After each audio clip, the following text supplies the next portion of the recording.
I've been getting some questions about what babies might be slithering out of eggs later on this summer in the green room, and just how my adult females are doing in general. So I thought this would be a perfect time to give you an update on all of my adult females. And stay till the end of the video, because there was a scandal in the green room, and I'm going to tell you the gossip that all the snakes have been talking about. Right, Damara? There's some gossip, isn't there? I don't know anything about a scandal, but I haven't been adding time to my time cards each day.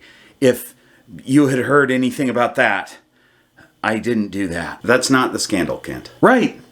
Yeah, I don't know why it would be. So, why are we even talking about it? Right. We'll start with Damara, since she's hanging out with me. Damara is taking the season off. You might remember that last season she gave me a pile of slugs. And I debated whether I was going to breed her again this season, but it's kind of up to the snakes. And she wasn't eating as well at the beginning of the season. She's usually, I'm used to her being a really good eater, but it took her a while to get back on food regularly. And she is now, but I'm not going to breed her this season. She just wasn't getting back up to weight in time. So she's taking the season off, and that's probably good for her. I get to hang out with her more often. The idea with Damara is to pair her with the inspector, because she's just a single gene pinstripe, and that's a really good animal to prove out genes in another snake. And we have some questions as to supers and things like that in the inspector. And a pinstripe, she's going to either throw a pinstripe or not. And that's really easy to tell in other snakes, whether it's a pinstripe or not. And then the other genes should show up pretty nicely as well. And, you know, as much as I would love to get a clutch from Damara this season, it's really up to the snakes, and there's no rush. So, as with just about everything with pythons, you got to be patient.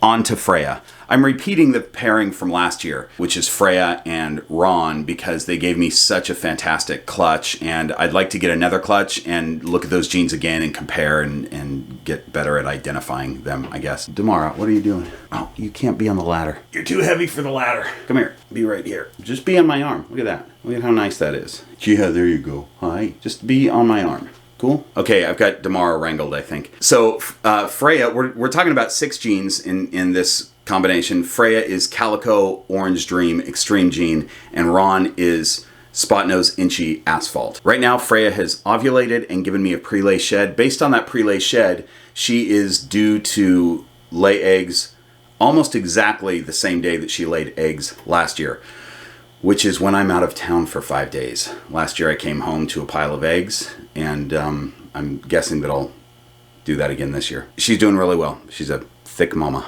I'll give you some B-roll of her. I just took her warm side hide away because she is nesting and she was pushing it out of the way anyway and not really using it. She's kind of big for it at this point. Oh, Kent's Corner! We really don't have time for a Kent's Corner this week. If you do one, it's gotta be short. It's super short. And it shouldn't be a waste of time. It's not a waste of time. It's important. Okay, fine. Go do a Kent's Corner. Hi, and welcome to Kent's Corner, your favorite segment. Here's a quick general reminder. If you have a deadly animal in your house, don't reproduce it. Why is he even... You know what I mean? Thank you for watching Kent's Corner, the favorite thing that everybody loves to watch all the time. Well, I can't say it wasn't a waste of time, but at least it was short. You guys, I have redesigned the Patreon boards because I redesigned Patreon, and now we have the Horde of Keepers Thundercrack. So this is a list of the Horde of Keepers. Those of you who are diligent in watching my videos might know that I was toying with the idea of just getting rid of the mid-video Patreon scroll altogether. But then I heard from folks, both on Patreon and off Patreon, saying, no, don't get rid of that. We like it. It's charming. So I've doubled down on it. I've doubled down on it and have redesigned the boards here. Wait, let's do this where the light doesn't shine so bright on it. And I've added Tier 1 to the Patreon because I figure if I'm listing the Horde of Keepers, this is Secret Society, by the way, you guys, the Horde of Keepers, and if I'm listing them all, you know, I should have everyone on the board. So that is the complete list of members of the Horde of Keepers. Thundercrack, Secret Society. On to Lydia Dietz, who is out right now, which means that I have to move furniture to get to her. But let's do it. It's worth it. Let's move some furniture. Here just goes the Patreon boards right here. I haven't seen Lydia in a couple hours, but I know where she is. If I'm wrong about this, I'll be very embarrassed, but I don't think I'm wrong. Hi, Lydia Dietz. Please don't grab that plug. There we go. I was right. So, Lydia Dietz, here we go. She was behind the mirror, as I expected. I have a big stand-up mirror that's just off to my right, and many of the snakes like to hang out back there, and Lydia is one of them. So Lydia is a full-grown, well, you know, she's pretty close to adult size. She's about 1,800 grams, and I'm not breeding her this season because she's not quite ready yet, but she will be ready in 5 months. She'll be going to Bear, who is a pied. These two are both het for each other's visual genes, so we're looking for clown pieds from her next season. I'm including her in the video, though, even though she's not breeding this season, because she is an adult-sized female. You guys might remember that she had a bit of a health scare not too long ago. It wasn't really a scare. It wasn't a huge deal, but she's doing fine, in case you're wondering. And, all right, you want to go back exploring, or you want to go back to your home? I tell you what, why don't I put you in your home, and I just won't close it, and you can decide. There you go. What's Lydia going to do? Looks like she is coming back out. You can come back out? Nope, staying in? I mean, this could take forever. You coming out to explore? You found the boards. She found the Patreon boards. I just decided to keep her with me. On to Lucille. Now, Lucille is actually paired up right now with the inspector, although nothing's happening. But I don't really expect Lucille to give me a clutch of eggs this season. She has been a consistent eater, but not a great eater. And that's because she's a mouser. I've mentioned that many times before. She doesn't take rats. And at her size, she's about 2,000 grams. But as we're ramping up to breeding season, I'd like her to be taking at least 2 jumbo mice a week. And she wasn't doing that. She'll take 1 a week, but she won't eat the second one. So I just decided that she probably will take the season off. The reason that I'm pairing her with the inspector right now is that I'm hoping that will maybe spur her on to decide to start building follicles, which will improve her appetite. And I don't know if that'll work or not. Again, I don't really expect a clutch from her this season. She's up to size, but she really doesn't quite have the body condition. I'd like her to have some extra fat on her. So if she was eating better, we would do it, but I think we'll wait till next season. I'm gonna pull the inspector out tomorrow and probably not pair them again this season. And if that helps her to start eating better, that's great. Otherwise, we'll, try again next season. Also, the other reason that I want her to have like a really strong appetite is in the past, when her appetite is really good, I can get her to take a rat or 2. And I'd love to try to switch her over to rats again. But if she's not eating mice really well, it's going to be really hard to get her to take rats. So we'll see. She's a bit of a challenge. It's another one that you just have to be patient. Lucille is just like Damara in that I plan to pair her with the inspector to prove out the inspector's genes. With that pairing, everything that Lucille throws will be a het pied. That's nothing visual there. And all the visual genetics will come from the inspector, so it'll be really easy to see what he's got. But unfortunately, the 2 snakes that I have the inspector paired with this season probably aren't going to go. Or actually, I only have him paired with 1 snake who's probably not going to go, and we've got Damara taking the season off. So I think we have to wait yet another season to find out what's going on with the inspector. On to Takeda, which is Ron's other girlfriend. Ron and Takeda have been paired up. Takeda is an ivory, which is super yellow belly. That means every baby that she gives us will have 1 copy of yellow belly from her.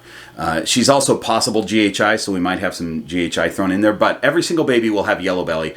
Ron, aside from his spot nose and inchy, is asphalt. And asphalt and yellow belly are allelic. I'm not going to explain allelic genes right here, but the point is, Ron has 1 copy of asphalt, so statistically 50% of the babies should get the asphalt gene from Ron.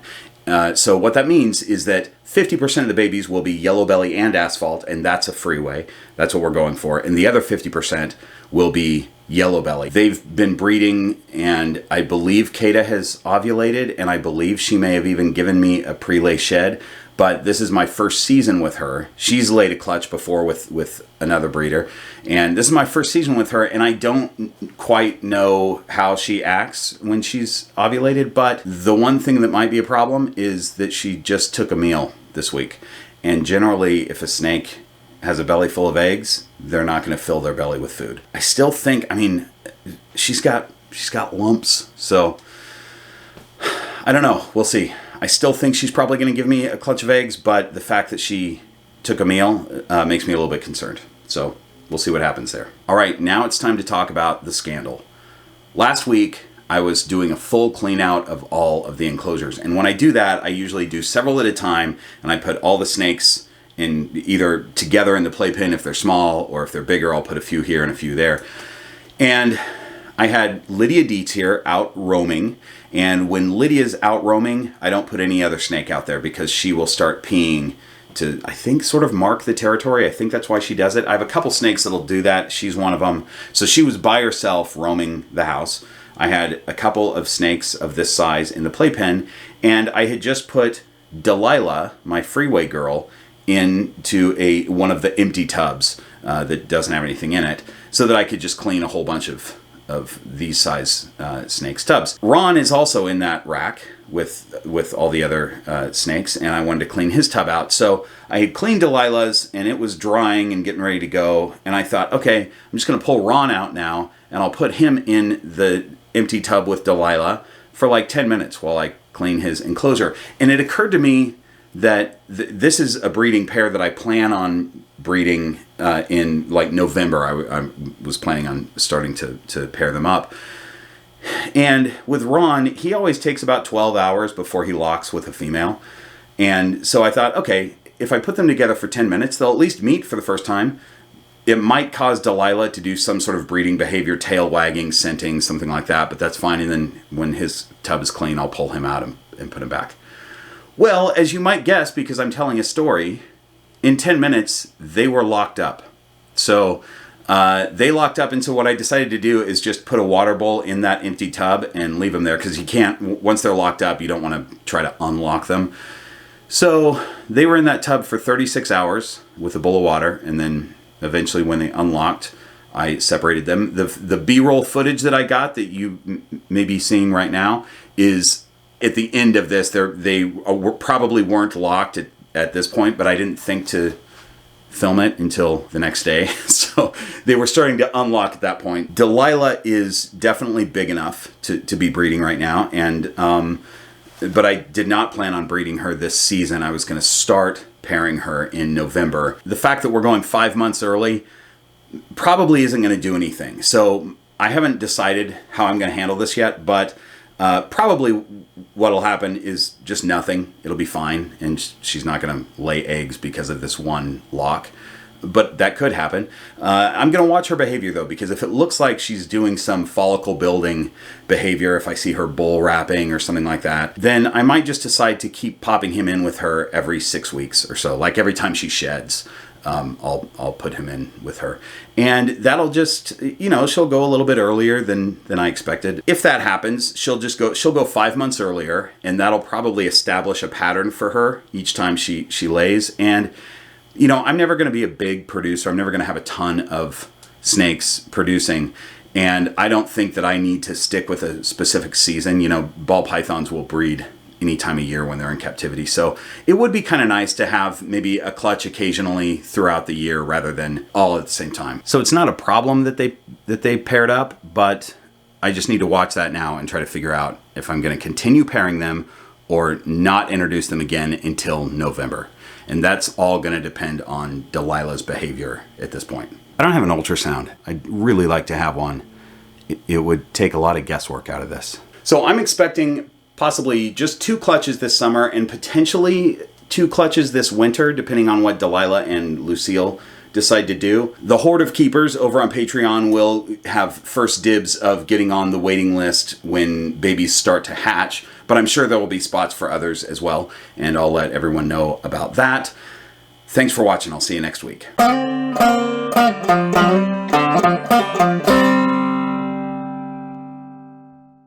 I'm just filling out my time card for today's day of work. Kent, I realized the last time you had a job was like 1991, but time cards are not a thing anymore. I don't even look at those when you give them to me. Oh. Well, they've always been honestly filled out, so I don't know what you're accusing me of.